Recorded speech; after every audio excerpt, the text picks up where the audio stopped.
व्यावहारिक जीवन में वेदांत। 10 नवंबर 1896 ईस्वी को लंदन में दिया हुआ व्याख्यान। बहुत से लोगों ने मुझसे व्यावहारिक जीवन में वेदांत की उपयोगिता पर कुछ बोलने के लिए कहा है। मैं तुम लोगों से पहले ही कह चुका हूं, सिद्धांत बिल्कुल ठीक होने पर भी उसे कार्य रूप में परिणत करना एक समस्या हो जाती है। यदि उसे कार्य रूप में परिणत नहीं किया जा सकता तो बौद्धिक व्यायाम के अतिरिक्त उसका और कोई मूल्य नहीं। अतएव वेदांत यदि धर्म के स्थान पर आरूढ़ होना चाहता है तो उसे संपूर्ण रूप से व्यावहारिक होना चाहिए। हमें अपने जीवन की सभी अवस्थाओं में उसे कार्य रूप में परिणत कर सकना चाहिए। केवल यही नहीं, अपितु आध्यात्मिक और व्यावहारिक जीवन के बीच जो एक काल्पनिक भेद है उसे भी मिट जाना चाहिए, क्योंकि वेदांत एक अखंड वस्तु के संबंध में उपदेश देता है। वेदांत कहता है कि एक ही प्राण सर्वत्र विद्यमान है। धर्म के आदर्शों को संपूर्ण जीवन को आविष्ट करना, हमारे प्रत्येक विचार के भीतर प्रवेश करना और कर्म को अधिकाधिक प्रभावित करना चाहिए।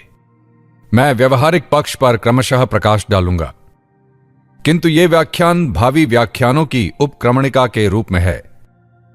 अतः पहले हमें वेदांत सिद्धांत का परिचय प्राप्त करना होगा और यह समझना होगा कि यह सिद्धांत किस प्रकार पर्वतों की गुफाओं और घने जंगलों में से निकलकर कोलाहलपूर्ण नगरों की व्यस्तताओं में भी कार्यान्वित हुए हैं। इन सिद्धांतों में एक विशेषता यह है कि इनमें से अधिकांश निर्जन अरण्यवास के फलस्वरूप प्राप्त नहीं हुए, किंतु जिन व्यक्तियों को हम सबसे अधिक कर्मण्य मानते हैं वे ही राज सिंहासन पर बैठने वाले राज राजर्षि इनके प्रणेता हैं। श्वेत केतु आरुणि ऋषि के पुत्र थे। ये ऋषि संभवतः वानप्रस्थी थे।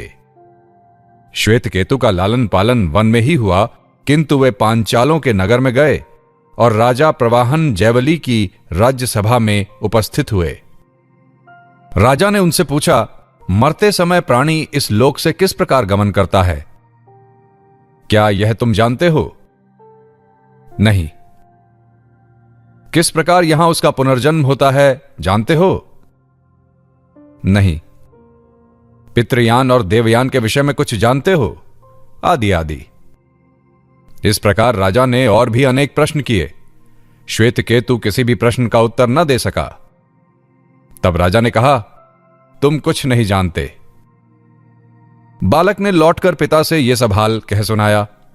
पिता ने कहा, मैं भी इन प्रश्नों का उत्तर नहीं जानता। अगर जानता तो क्या तुम्हें ना सिखाता? तब वह राजा के पास गया और उनसे इस गुप्त विषय की शिक्षा देने के लिए प्रार्थना की। राजा ने कहा, यह ब्रह्म विद्या केवल राजाओं को ही ज्ञात थी, पुरोहितों को इसका कभी ज्ञान न था। जो हो, इसके बारे में उसने जो कुछ जानना चाहा वे उसकी शिक्षा देने लगे। इस प्रकार हम अनेक उपनिषदों में यही पाते हैं कि वेदांत दर्शन केवल वन में ध्यान द्वारा ही नहीं जाना गया, किंतु उसके सर्वोत्कृष्ट भिन्न भिन्न अंश सांसारिक कर्मों में विशेष व्यस्त मनीषी लोगों द्वारा ही चिंतित तथा प्रकाशित किए गए। लाखों मनुष्यों के निरंकुश शासक इन राजाओं की अपेक्षा अधिक कार्यव्यस्त और कौन हो सकता है? किंतु साथ ही इन शासकों में से कोई कोई गंभीर चिंतक भी थे। इन सब बातों से यही स्पष्ट होता है कि यह दर्शन व्यावहारिक है। परवर्ती काल की भगवत गीता को तो शायद तुम लोगों में से बहुतों ने पढ़ा होगा। यह वेदांत दर्शन का एक सर्वोत्तम भाष्य स्वरूप है। कितने आश्चर्य की बात है कि इस उपदेश का केंद्र है संग्राम स्थल, जहां श्री कृष्ण ने अर्जुन को इस दर्शन का उपदेश दिया है।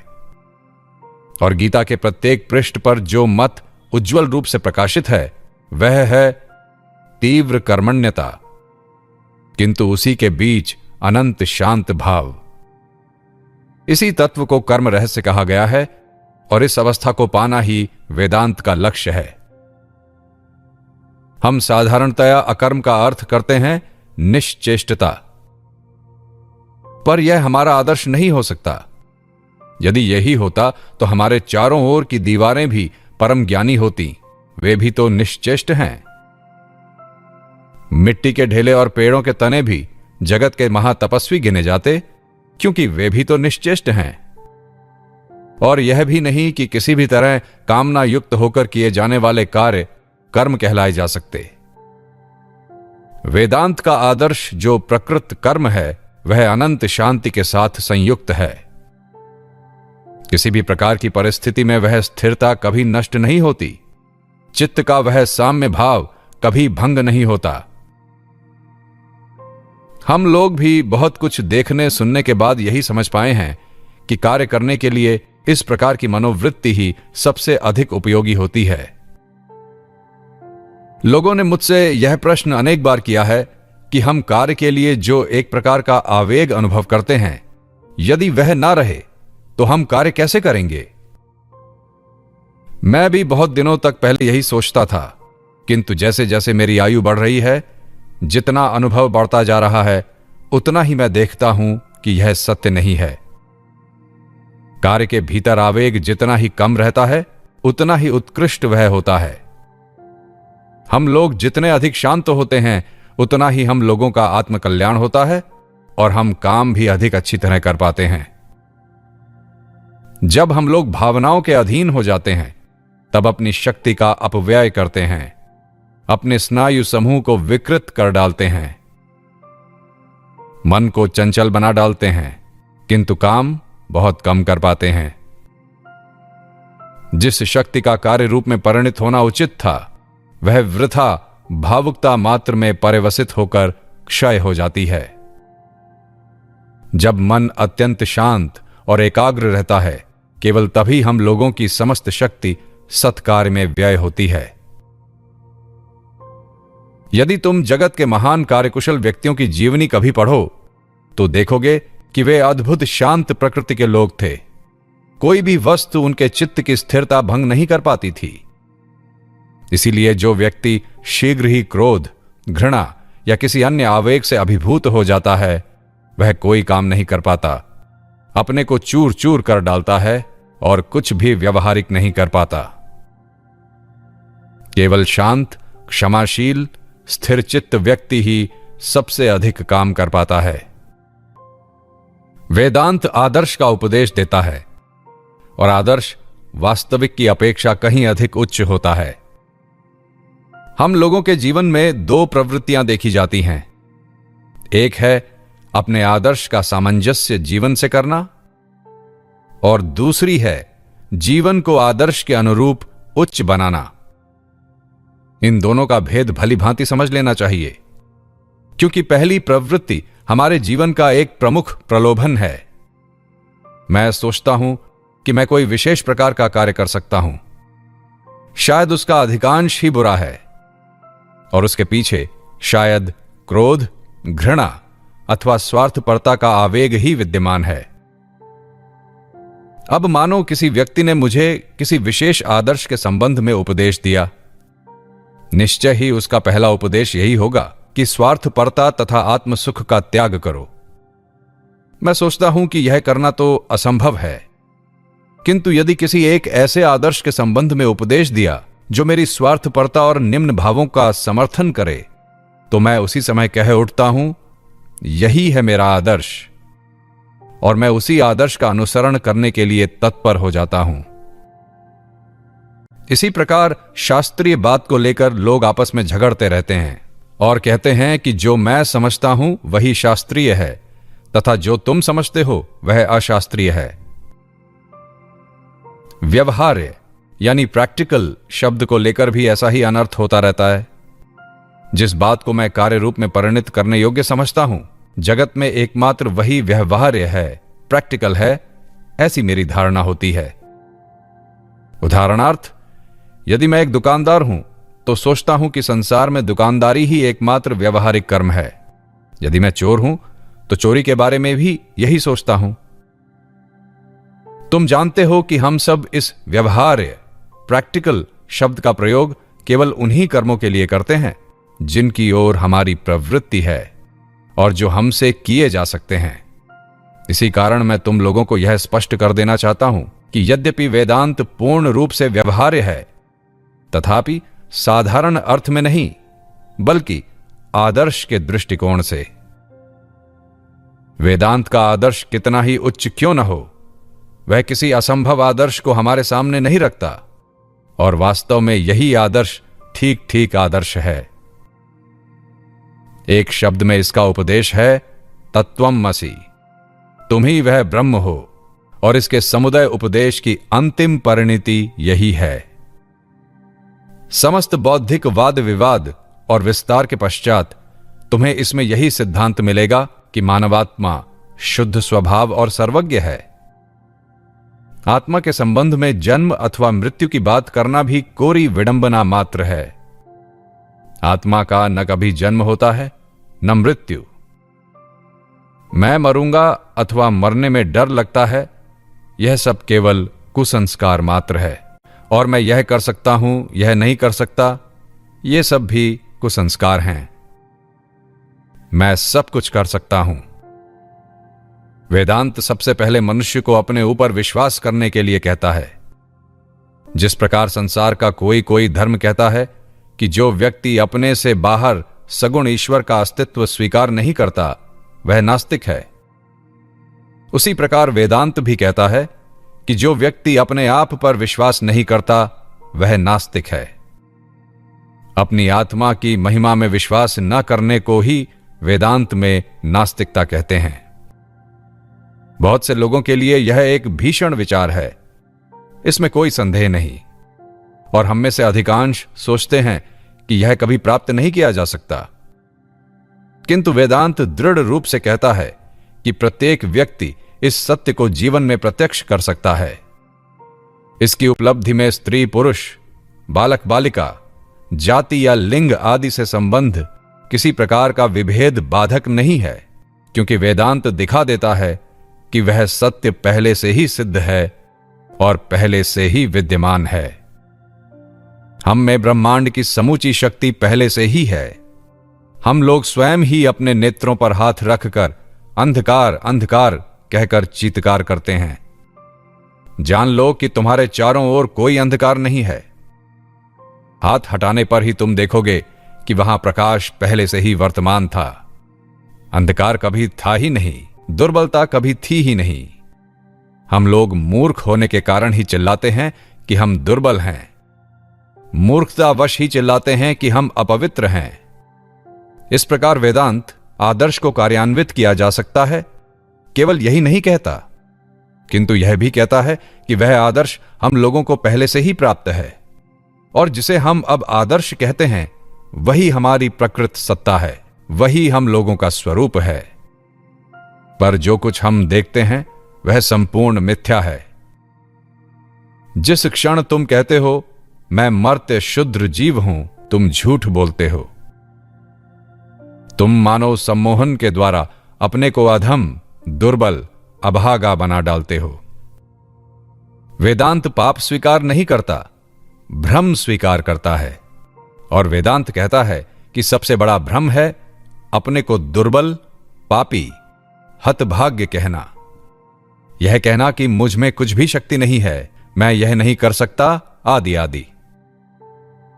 कारण, जब तुम इस प्रकार सोचने लगते हो तभी तुम मानो बंधन श्रृंखला में एक कड़ी और जोड़ देते हो, अपनी आत्मा पर सम्मोहन की एक परत को और जमा कर देते हो। अतएव जो कोई अपने को दुर्बल समझता है वह भ्रांत है, जो अपने को अपवित्र मानता है वह भ्रांत है। वह जगत में एक असत विचार प्रवाहित करता है। हमें सदा याद रखना चाहिए कि वेदांत में हमारे इस प्रस्तुत सम्मोहित जीवन का, हमारे द्वारा स्वीकृत मिथ्या जीवन का आदर्श के साथ समझौता कराने की कोई चेष्टा नहीं की। उसका तो परित्याग करने के लिए कहा गया है, और ऐसा होने पर ही उसके पीछे जो सत्य जीवन सदा वर्तमान है वह प्रकाशित होगा, व्यक्त होगा। यह नहीं कि मनुष्य पहले की अपेक्षा अधिक पवित्र हो जाता है। बात केवल अधिकाधिक अभिव्यक्ति की है।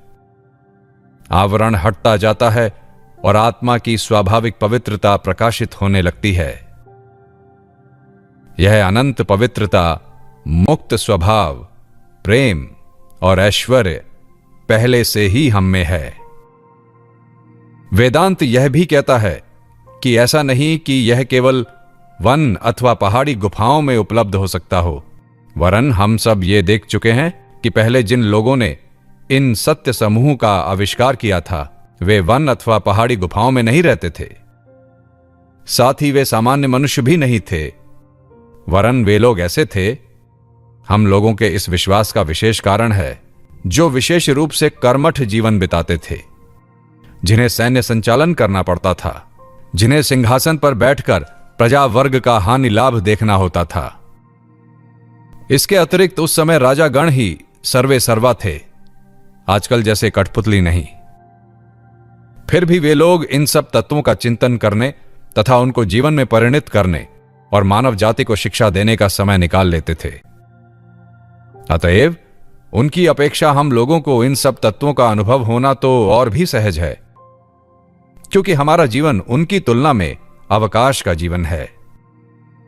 हम अपेक्षाकृत सारे समय खाली ही रहते हैं, हमारे पास करने को बहुत कम रहता है। अतः हमारे लिए उस सत्य का साक्षात्कार न कर सकना बड़ी लज्जाजनक बात है। पुरातन सर्वे सर्वा सम्राटों की आवश्यकताओं की तुलना में हमारी आवश्यकताएं तो कुछ भी नहीं हैं। कुरुक्षेत्र के युद्ध स्थल में अवस्थित विराट सेना के परिचालक अर्जुन की जितनी आवश्यकताएं थीं, हमारी आवश्यकता उसकी तुलना में नगण्य है। तब भी उस युद्ध कोलाहल के बीच में भी वे उच्चतम दर्शन को सुनने और उसे कार्यान्वित करने का समय पा सके। इसलिए अपने इस अपेक्षाकृत स्वाधीन आराममय जीवन में हमें उतना कर सकना चाहिए। हम लोग यदि ठीक प्रकार से समय बिताएं तो हम देखेंगे कि हम जितना सोचते और समझते हैं उसकी अपेक्षा हमारे पास कहीं अधिक समय है। हम लोगों को जितना अवकाश है उसमें यदि हम सचमुच चाहें तो एक नहीं 50 आदर्शों का अनुसरण कर सकते हैं, किंतु आदर्श को हमें कभी नीचा नहीं करना चाहिए। हमारे जीवन की सबसे बड़ी विपत्ति की आशंका है ऐसे व्यक्तियों से जो हमारे व्यर्थ अभावों और वासनाओं के लिए अनेक प्रकार के वृथा कारण दिखाते हैं।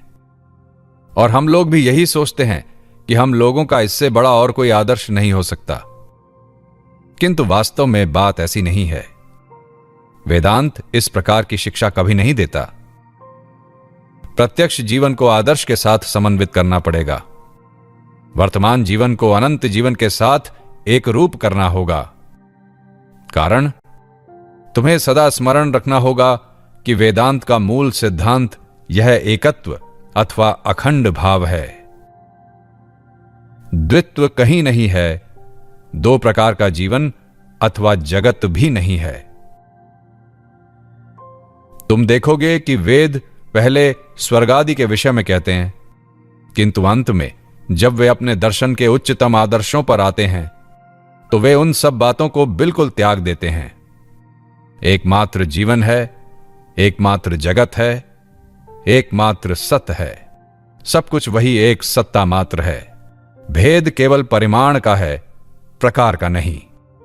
हमारे जीवन में अंतर प्रकारगत नहीं है। वेदांत इस बात को बिल्कुल नहीं मानता कि पशु मनुष्य से पूर्णतः पृथक हैं और उन्हें ईश्वर ने हमारे भोज्य रूप में बनाया है। कुछ व्यक्तियों ने वैज्ञानिक शोध के निमित्त चीरफाड़ करने के लिए मारे जाने वाले पशुओं की हत्या का विरोध करने के लिए एक संस्था एंटी विविसेक्शन सोसाइटी स्थापित की है। मैंने एक दिन इस सभा के एक सदस्य से पूछा, भाई आप भोजन के लिए पशु हत्या को पूर्णतः न्यायसंगत मानते हैं, किंतु वैज्ञानिक प्रयोगों के लिए दो एक पशुओं की हत्या के इतने विरुद्ध क्यों हैं? उसने उत्तर दिया, जीवित की चीरफाड़ बहुत विभीत से कार्य है, किंतु पशु तो हमारे भोजनार्थ ही बनाए गए हैं। पशु भी तो उसी अखंड सत्ता के अंश रूप हैं। यदि मनुष्य का जीवन अनंत है तो पशु जीवन भी उसी प्रकार है।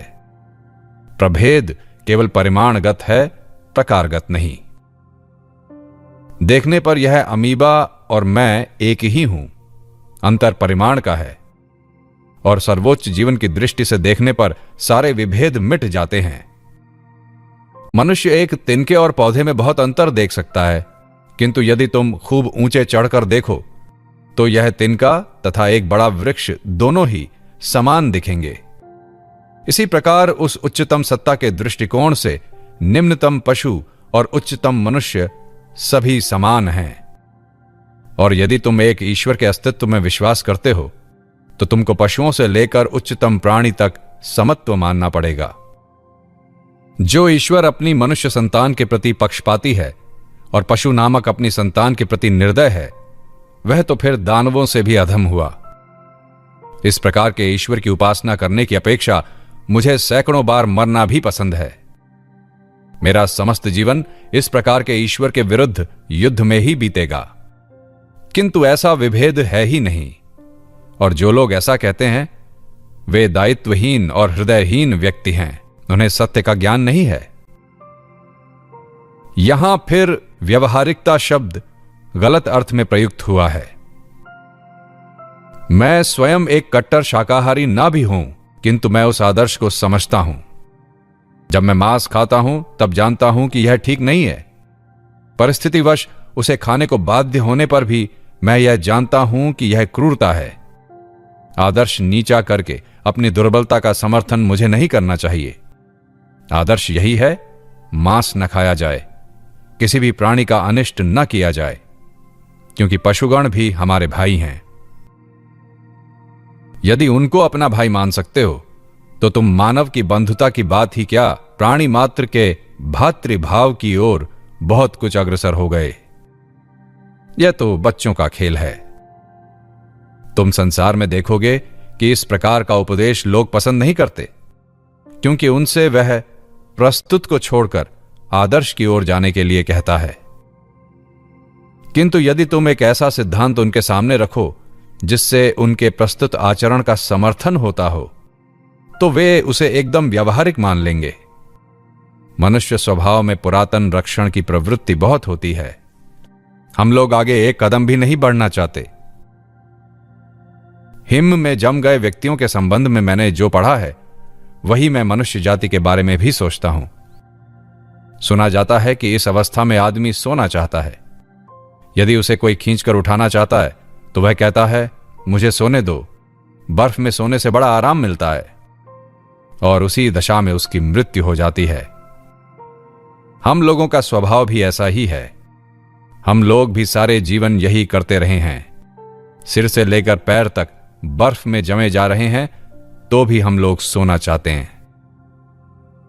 अतएव आदर्श अवस्था में पहुंचने के लिए सदा संघर्ष करते रहो।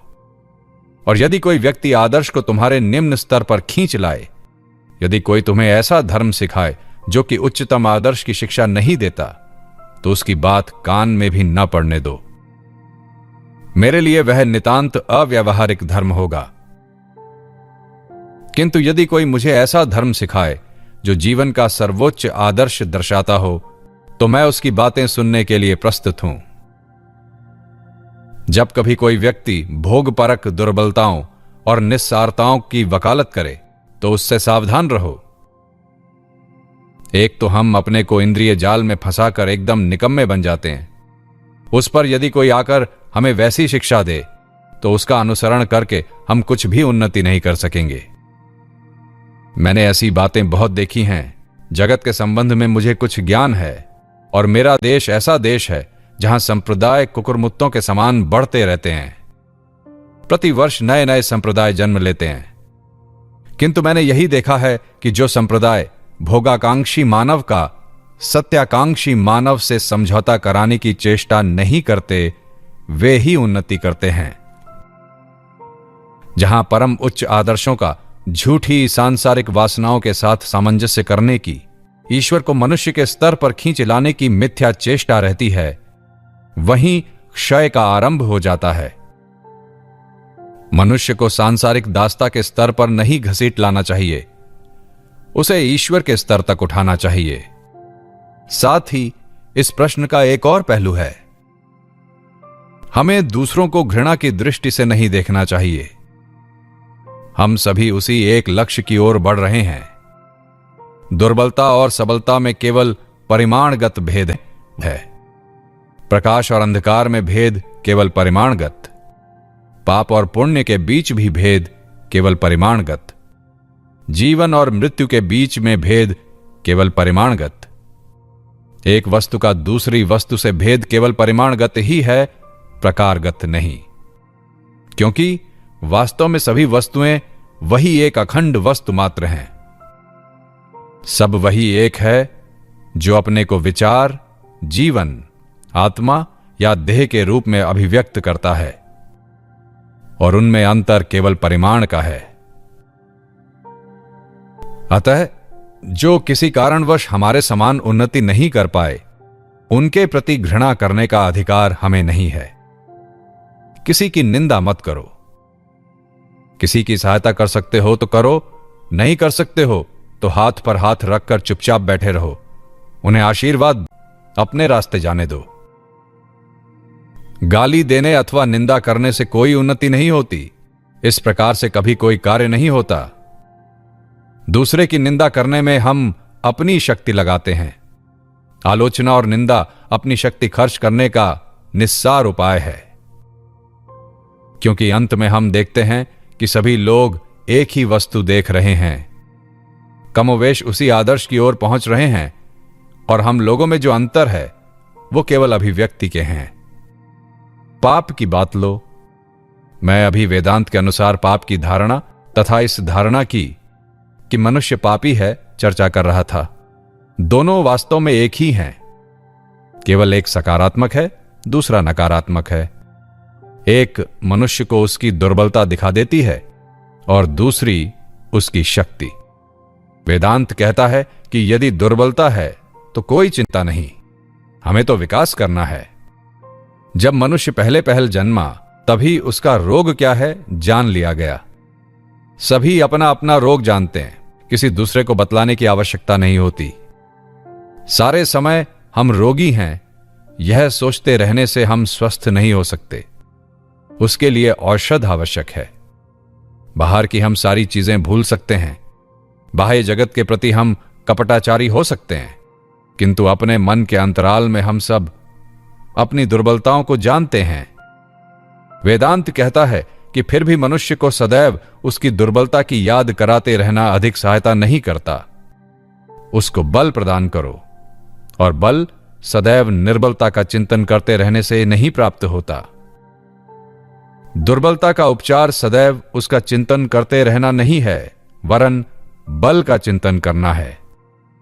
मनुष्य में जो शक्ति पहले से ही विद्यमान है उसे उसकी याद दिला दो। मनुष्य को पापी न बतलाकर वेदांत ठीक उसका विपरीत मार्ग ग्रहण करता है और कहता है, तुम पूर्ण और शुद्ध रूप हो, और जिसे तुम पाप कहते हो वह तुम में नहीं है। जिसे तुम पाप कहते थे वह तुम्हारी आत्म अभिव्यक्ति का निम्नतम रूप है। अपनी आत्मा को उच्चतर भाव में प्रकाशित करो। यह एक बात हम सबको सदैव याद रखनी चाहिए, और इसे हम सब कर सकते हैं। कभी नहीं मत कहना। मैं नहीं कर सकता यह भी ना कहना, क्योंकि तुम अनंत स्वरूप हो। तुम्हारे स्वरूप की तुलना में देश काल भी कुछ नहीं है। तुम सब कुछ कर सकते हो, तुम सर्वशक्तिमान हो। ये नीति शास्त्र के सिद्धांत हैं। अब हमें नीचे उतरकर ब्योरों का निरूपण करना होगा। हमें देखना है कि किस प्रकार यह वेदांत हमारे दैनिक जीवन में, नागरिक जीवन में, ग्राम्य जीवन में, राष्ट्रीय जीवन में और प्रत्येक राष्ट्र के घरेलू जीवन में परिणित किया जा सकता है। कारण, यदि धर्म मनुष्य को जहां भी और जिस स्थिति में भी वह है सहायता नहीं दे सकता, तो उसकी उपयोगिता अधिक नहीं। तब वह केवल कुछ विशिष्ट व्यक्तियों के लिए कोरा सिद्धांत होकर रह जाएगा। धर्म यदि मानवता का कल्याण करना चाहता है तो उसके लिए यह आवश्यक है कि वह मनुष्य की सहायता उसकी प्रत्येक दशा में कर सकने में तत्पर और सक्षम हो, चाहे गुलामी हो या आजादी, घोर पतन हो या अत्यंत पवित्रता। उसे सर्वत्र मानव की सहायता कर सकने में समर्थ होना चाहिए। केवल तभी वेदांत के सिद्धांत अथवा धर्म के आदर्श, उन्हें तुम किसी भी नाम से पुकारो, कृतार्थ हो सकेंगे। आत्मविश्वास का आदर्श ही हमारे सबसे अधिक सहायता कर सकता है। यदि इस आत्मविश्वास का और भी विस्तृत रूप से प्रचार होता और यह कार्य रूप में परिणित हो जाता तो मेरा दृढ़ विश्वास है कि जगत में जितना दुख और अशुभ है उसका अधिकांश गायब हो जाता। मानव जाति के समग्र इतिहास में सभी महान स्त्री पुरुषों में यदि कोई महान प्रेरणा सबसे अधिक सशक्त रही है तो वह है यही आत्मविश्वास। वे इस ज्ञान के साथ पैदा हुए थे कि वे महान बनेंगे और वे महान बने भी। मनुष्य कितनी ही अवनति की अवस्था में क्यों न पहुंच जाए, एक समय ऐसा अवश्य आता है जब वह उससे बेहद आर्त होकर एक ऊर्ध्वगामी मोड़ लेता है और अपने में विश्वास करना सीखता है। किंतु हम लोगों को इसे शुरू से ही जान लेना अच्छा है। हम आत्मविश्वास सीखने के लिए इतने कटु अनुभव क्यों प्राप्त करें? मनुष्य मनुष्य के बीच जो भेद है वह केवल आत्मविश्वास की उपस्थिति तथा अभाव के कारण ही है। यह सरलता से ही समझ में आ सकता है। इस आत्मविश्वास के द्वारा सब कुछ हो सकता है। मैंने अपने जीवन में ही इसका अनुभव किया है, अब भी कर रहा हूं, और जैसे जैसे आयु बढ़ती जा रही है उतना ही यह विश्वास दृढ़तर होता जा रहा है। जिसमें आत्मविश्वास नहीं है वही नास्तिक है। प्राचीन धर्मों के अनुसार जो ईश्वर में विश्वास नहीं करता वह नास्तिक है। नूतन धर्म कहता है जो आत्मविश्वास नहीं रखता वही नास्तिक है। किंतु यह विश्वास केवल इस क्षुद्र मैं को लेकर नहीं है, क्योंकि वेदांत एकत्ववाद की भी शिक्षा देता है। इस विश्वास का अर्थ है सबके प्रति विश्वास, क्योंकि तुम सभी एक हो। अपने प्रति प्रेम का अर्थ है सब प्राणियों से प्रेम, समस्त पशु पक्षियों से प्रेम, सब वस्तुओं से प्रेम, क्योंकि तुम सब एक हो। यही महान विश्वास जगत को अधिक अच्छा बना सकेगा, यही मेरा विश्वास है। वही सर्वश्रेष्ठ मनुष्य है जो सच्चाई के साथ कह सकता है मैं अपने संबंध में सब कुछ जानता हूं। क्या तुम जानते हो कि तुम्हारी इस देह के भीतर कितनी ऊर्जा, कितनी शक्तियां, कितने प्रकार के बल अब भी छिपे पड़े हैं? मनुष्य में जो है उस सब का ज्ञान कौन सा वैज्ञानिक प्राप्त कर सकता है?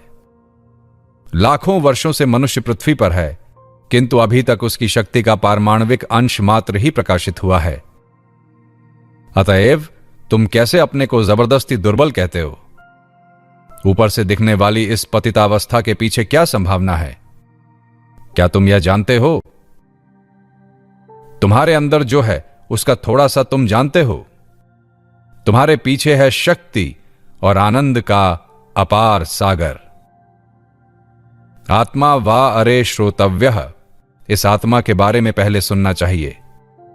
दिन रात श्रवण करो कि तुम ही वह आत्मा हो। दिन रात यही भाव अपने में व्याप्त किए रहो, यहां तक कि वह तुम्हारे रक्त के प्रत्येक बूंद में और तुम्हारी नस नस में समा जाए। संपूर्ण शरीर को इसी एक आदर्श के भाव से पूर्ण कर दो। मैं अज, अविनाशी, आनंदमय, सर्वज्ञ, सर्वशक्तिमान, नित्य ज्योतिर्मय आत्मा हूं। दिन रात यही चिंतन करते रहो जब तक कि यह भाव तुम्हारे जीवन का अविच्छेद्य अंग नहीं बन जाता। इसी का ध्यान करते रहो और इसी से तुम कर्म करने में समर्थ हो सकोगे। हृदय पूर्ण होने पर मुंह बात करता है, हृदय पूर्ण होने पर हाथ भी काम करते हैं। अतएव इस प्रकार की अवस्था में ही यथार्थ कार्य पूर्ण हो सकेगा। अपने को इस आदर्श के भाव से ओतप्रोत कर डालो। जो कुछ करो उसी का चिंतन करते रहो। तब इस विचार शक्ति के प्रभाव से तुम्हारे संपूर्ण कर्म बृहत, परिवर्तित और देव भावापन्न हो जाएंगे। अगर जड़ शक्तिशाली है तो विचार सर्वशक्तिमान है। इस प्रकार से अपने जीवन को प्रेरित कर डालो। स्वयं को अपनी तेजस्विता, सर्वशक्तिमत्ता और गरिमा के भाव से पूर्णतः भर लो। ईश्वर इच्छा से काश कुसंस्कार पूर्ण भाव तुम्हारे अंदर प्रवेश न कर पाते। ईश्वर कृपा से काश हम लोग इस कुसंस्कार के भाव तथा दुर्बलता और नीचता के भाव से परिवेष्टित न होते, भयानक होता। ईश्वर इच्छा से काश मनुष्य अपेक्षाकृत सहज उपाय द्वारा उच्चतम महत्तम सत्यों को प्राप्त कर सकता, किंतु उसे इन सब में से होकर ही जाना पड़ता है। जो लोग तुम्हारे पीछे आ रहे हैं उनके लिए रास्ता अधिक दुर्गम न बनाओ। कभी कभी इन सत्यों का उपदेश बड़ा भयानक होता है। मैं जानता हूं बहुत से लोग ये उपदेश सुनकर भयभीत हो जाते हैं, किंतु जो व्यावहारिक स्तर पर अभ्यास करना चाहते हैं उनके लिए यही पहला पाठ है। अपने से अथवा किसी दूसरे से कभी यह ना कहो कि तुम दुर्बल हो। यदि कर सको तो जगत का कल्याण करो, पर उसका अनिष्ट ना करो। अपने अंतरम से यह समझ लो कि तुम्हारे ये सीमित विचार एवं काल्पनिक पुरुषों के समान घुटने टेक कर तुम्हारा रोना या प्रार्थना करना केवल अंधविश्वास है। मुझे एक ऐसा उदाहरण बता जहां बाहर से इन प्रार्थनाओं का उत्तर मिला हो। जो भी उत्तर पाते हो वह अपने हृदय से ही। तुम जानते हो कि भूत नहीं होते, किंतु अंधकार में जाते ही शरीर कुछ कांप सा जाता है। इसका कारण यह है कि बिल्कुल बचपन से ही हम लोगों के सिर पर यह भय घुसा दिया गया है। किंतु समाज के भय से, संसार के कहने सुनने के भय से, बंधु बांधवों की घृणा के भय से अथवा अपने प्रिय को संस्कार के नष्ट होने के भय से यह सब हम दूसरों को न सिखाएं। इन सब को जीत लो। धर्म के विषय में विश्व ब्रह्मांड के एकत्व और आत्मविश्वास के अतिरिक्त और क्या शिक्षा आवश्यक है? शिक्षा केवल इतनी ही देनी है। सहस्रों वर्षों से मनुष्य इसी लक्ष्य की प्राप्ति की चेष्टा करता आ रहा है और अभी भी कर रहा है। अब तुम्हारी बारी है और सत्य को तुम जानते हो, क्योंकि सब ओर से हम उसी की शिक्षा पाते हैं। केवल दर्शन और मनोविज्ञान ही नहीं, भौतिक विज्ञान भी उसी की घोषणा करते हैं। आज ऐसा वैज्ञानिक कहां है जो जगत के एकत्व के सत्य को स्वीकार करने से डरता हो? आज कौन अनेक जगतों की बातें कहने का साहस कर सकता है? यह सब अंधविश्वास मात्र है। केवल एक ही जीवन है, एक ही जगत है, और वही हम लोगों के सामने अनेकवत प्रतीत होता है। यह अनेकता एक स्वप्न सदृश है। स्वप्न देखते समय एक के बाद दूसरा स्वप्न आता है। स्वप्न में जो देखा जाता है वह सत्य तो नहीं है। एक स्वप्न के बाद दूसरा स्वप्न दिखाई पड़ता है। विभिन्न दृश्य तुम्हारी आंखों के सामने उद्भासित होते रहते हैं। इसी प्रकार यह 15 आने दुख रूप और एक आना सुख रूप जगत जान पड़ता है। शायद कुछ दिन बाद ही यह 15 आने सुख रूप प्रतीत होगा, तब हम इसे स्वर्ग कहेंगे। किंतु साधक को सिद्धावस्था प्राप्त होने पर एक ऐसी अवस्था आती है जिसमें यह सब अंतर्हित हो जाता है। यह जगत और अपनी आत्मा साक्षात ब्रह्म रूप अनुभव होती है। अतएव जगत अनेक नहीं है, जीवन अनेक नहीं है। यह बहुत्व उस एकत्व की ही अभिव्यक्ति है। केवल वह एक ही अपने को बहुरूप में जड़, चेतन, मन, विचार अथवा अन्य विविध रूपों में व्यक्त कर रहा है। अतएव हम लोगों का प्रथम कर्तव्य है इस तत्व की अपने को तथा दूसरों को शिक्षा देना। जगत इस महान आदर्श की घोषणा से प्रतिध्वनित हो, सब कुसंस्कार दूर हों। दुर्बल मनुष्यों को यही सुनाते रहो, लगातार सुनाते रहो। तुम शुद्ध स्वरूप हो, उठो, जागृत हो जाओ। हे शक्तिमान, यह नींद तुम्हें शोभा नहीं देती। जागो, उठो, यह तुम्हें शोभा नहीं देता। तुम अपने को दुर्बल और दुखी मत समझो। हे सर्वशक्तिमान, उठो, जागृत हो, अपना स्वरूप प्रकाशित करो। तुम अपने को पापी समझते हो, यह तुम्हें शोभा नहीं देता। तुम अपने को दुर्बल समझते हो, यह तुम्हारे लिए उचित नहीं है। जगत से यही कहते रहो, अपने से यही कहते रहो। देखो इसका क्या व्यवहारिक फल होता है।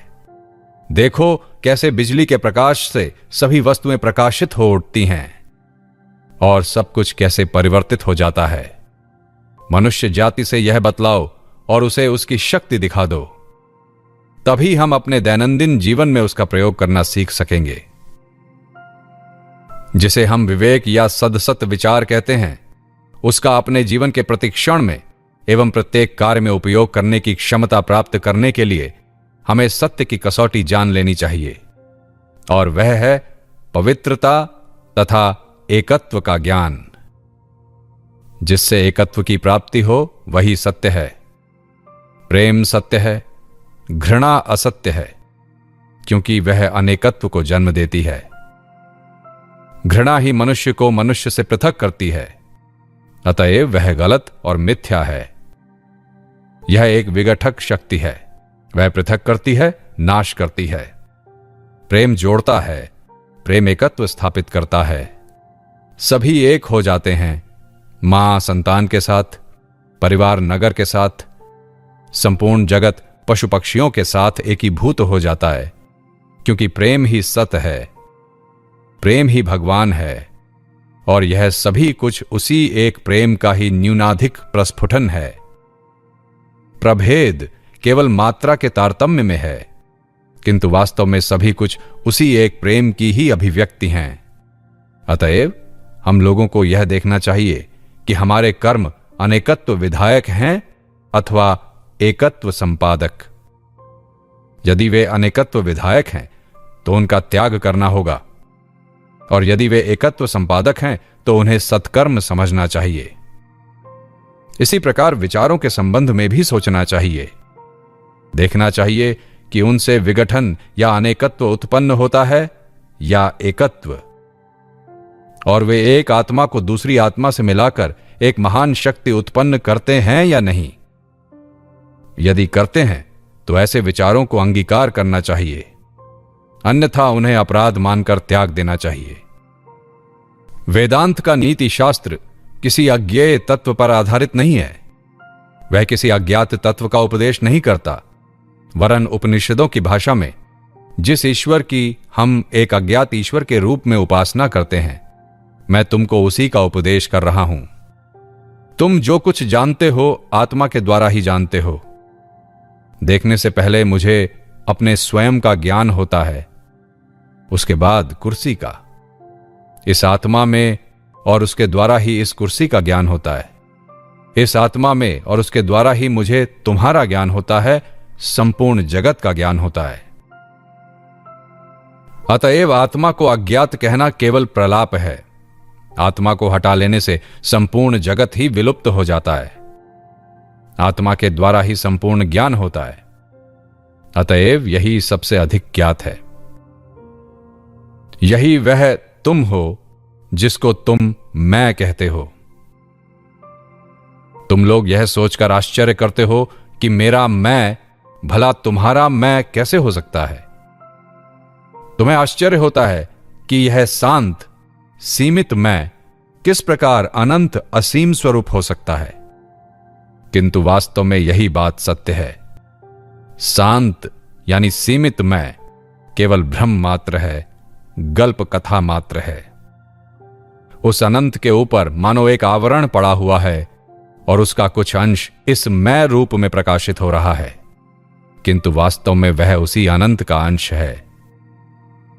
यथार्थ में असीम कभी ससीम नहीं होता। ससीम केवल बात की बात है। अतः यह आत्मा नर नारी, बालक बालिका, यहां तक कि पशु पक्षी सभी को ज्ञात है। उसको बिना जाने हम क्षण मात्र भी जीवित नहीं रह सकते। उस सर्वेश्वर प्रभु को बिना जाने हम लोग एक क्षण भी श्वास प्रश्वास तक नहीं ले सकते, न गतिशील हो सकते हैं, न अपना अस्तित्व बनाए रख सकते हैं। वेदांत का ईश्वर सब चीजों की अपेक्षा अधिक ज्ञात है। वह कल्पना प्रसूत नहीं है। यदि यह एक व्यावहारिक ईश्वर की शिक्षा नहीं है तो फिर और किस प्रकार से तुम उसकी शिक्षा दे सकोगे? जो ईश्वर सब प्राणियों में विराजमान है, हमारी इंद्रियों से भी अधिक सत्य है। मैं जिसे सम्मुख देख रहा हूं उससे भी अधिक ईश्वर और व्यावहारिक कहां होगा, क्योंकि तुम ही वह सर्वव्यापी सर्वशक्तिमान ईश्वर हो। और यदि यह कहूं कि तुम वह नहीं हो तो मैं झूठ बोलता हूं। सारे समय मैं इसकी अनुभूति करूं या ना करूं, सत्य यही है। वह एक अखंड वस्तु रूप सर्व वस्तुओं की एकता, समस्त जीवन और समस्त अस्तित्व का सत्य स्वरूप है। वेदांत के नीति शास्त्र के इन सभी विचारों को और भी विस्तृत रूप से कहना पड़ेगा। अतएव थोड़ा सा धैर्य रखना आवश्यक है। पहले भी कह चुका हूं, तुम लोगों को इसका विस्तृत निरूपण करना पड़ेगा और यह भी देखना है कि किस प्रकार यह आदर्श निम्नतर आदर्शों से क्रमशः विकसित हुआ है और किस प्रकार पूरा एकत्व का आदर्श धीरे धीरे विकसित होकर विश्व प्रेम में परिणित हो गया है। खतरों से बचने के लिए इन सब तत्वों का अध्ययन आवश्यक है। दुनिया तो धीरे धीरे निम्नतम आदर्श से ऊपर उठने के लिए रुकी नहीं रह सकती, किंतु हमारे ऊंचे सोपान पर चढ़ने का फल ही क्या यदि हम यह सत्य बाद में आने वाली पीढ़ियों को न दे सकें। इसलिए इसकी आलोचना हमें विशेष रूप से विस्तार पूर्वक करनी होगी और प्रथमतः उसके बौद्धिक पक्ष को स्पष्ट करना परम आवश्यक है। यद्यपि हम जानते हैं कि बौद्धिकता का विशेष मूल्य नहीं, हृदय ही सबसे अधिक महत्वपूर्ण है। हृदय के द्वारा ही भगवत साक्षात्कार होता है, बुद्धि के द्वारा नहीं। बुद्धि केवल जमादार के समान रास्ता साफ कर देती है, वह गौण सहायक है, पुलिस के समान है। किंतु समाज के सुंदर परिचालन के लिए पुलिस की सकारात्मक आवश्यकता नहीं होती। उसका कार्य उपद्रव रोकना और अन्याय निवारण करना है। बुद्धि का कार्य भी इतना ही है। जब बौद्धिक पुस्तकें पढ़ते हो तब उन पर अधिकार कर लेने पर तुम यही सोचते हो कि ईश्वर को धन्यवाद है, मैं उनके बाहर निकल आया। इसका कारण यह है कि बुद्धि अंधी है, उसकी अपनी गति शक्ति नहीं है, उसके हाथ पैर नहीं है। भावना ही वास्तव में कार्य करती है। उसकी गति बिजली अथवा उससे भी अधिक वेगवान पदार्थ की अपेक्षा श्रेष्ठ होती है। अब प्रश्न यह है कि क्या तुम्हारे भावना है? यदि है तो तुम ईश्वर को देखोगे। आज तुम्हारी जितनी भी भावना है वही प्रबल होती जाएगी, देव भावापन्न होती रहेगी, उच्चतम भूमि में प्रतिष्ठित होगी और अंततः वह हर वस्तु का अनुभव करेगी। हर वस्तु में एकत्व, स्वयं में तथा हर अन्य वस्तु में ईश्वर का अनुभव करने लगेगी। बुद्धि यह नहीं कर सकती। शब्दों के प्रयोग के विभिन्न तरीके, शास्त्र व्याख्या की विभिन्न शैलियां केवल पंडितों के लिए हैं, हमारे लिए नहीं। आत्मा की मुक्ति के लिए नहीं। तुम लोगों में से जिन्होंने टॉमस आ कैंपस की ईसा अनुसरण नामक पुस्तक पढ़ी है, वे जानते हैं कि हर पृष्ठ पर किस प्रकार उन्होंने इस बात पर जोर दिया है। संसार के प्रायः हर संत ने इसी पर जोर दिया है। बुद्धि आवश्यक है, क्योंकि उसके बिना हम अनेक भ्रमों में पड़ जाते हैं और गलतियां करते हैं। विचार शक्ति उसका निवारण करती है। इसके अतिरिक्त बुद्धि की नींव पर और कुछ निर्माण करने की चेष्टा न करना। वह केवल एक गौण सेकेंडरी सहायक मात्र है, निष्क्रिय है। वास्तविक सहायता भावना से, प्रेम से प्राप्त होती है। तुम क्या किसी दूसरे के लिए हृदय से अनुभव करते हो? यदि करते हो तो एकत्व के भाव में तुम विकास कर रहे हो। यदि नहीं तो तुम भूतो न भविष्यतो एक बौद्धिक दैत्य भले ही हो, तुम कुछ हो नहीं सकोगे। केवल शुष्क बुद्धि हो और वही बने रहोगे। यदि तुम हृदय से अनुभव करते हो तो एक भी पुस्तक ना पढ़ सकने पर, कोई भाषा ना जानने पर भी तुम ठीक रास्ते पर चल रहे हो। ईश्वर तुम्हारा है। क्या विश्व के इतिहास में तुम्हें पैगंबरों की शक्ति के स्रोत का पता नहीं चला? बुद्धि में? उनमें से क्या कोई दर्शन संबंधी सुंदर पुस्तक लिखकर छोड़ गया है अथवा न्याय के कूट विचार लेकर कोई पुस्तक लिख गया है? नहीं, किसी ने ऐसा नहीं किया। वे केवल कुछ थोड़ी सी बातें कह गए हैं। ईसा की भांति भावना करो, तुम भी ईसा हो जाओगे। बुद्ध के समान भावना करो, तुम भी बुद्ध बन जाओगे। भावना ही जीवन है, भावना ही बल है, भावना ही तेज है। भावना के बिना कितनी ही बुद्धि क्यों न लगाओ, ईश्वर प्राप्ति नहीं होगी। बुद्धि चलन शक्ति शून्य अंग प्रत्यंग के समान है। जब भावना उसे अनुप्राणित करके गति युक्त करती है, तभी वह दूसरे के हृदय को स्पर्श करती है। जगत में सदा से ऐसा ही होता आया है, अतएव यह तुम्हें भली भांति याद रखना चाहिए। वेदांती नीति शास्त्र में यह एक सर्वाधिक व्यावहारिक बात है, क्योंकि वेदांत कहता है तुम सब पैगंबर हो, तुम सबको पैगंबर होना ही पड़ेगा।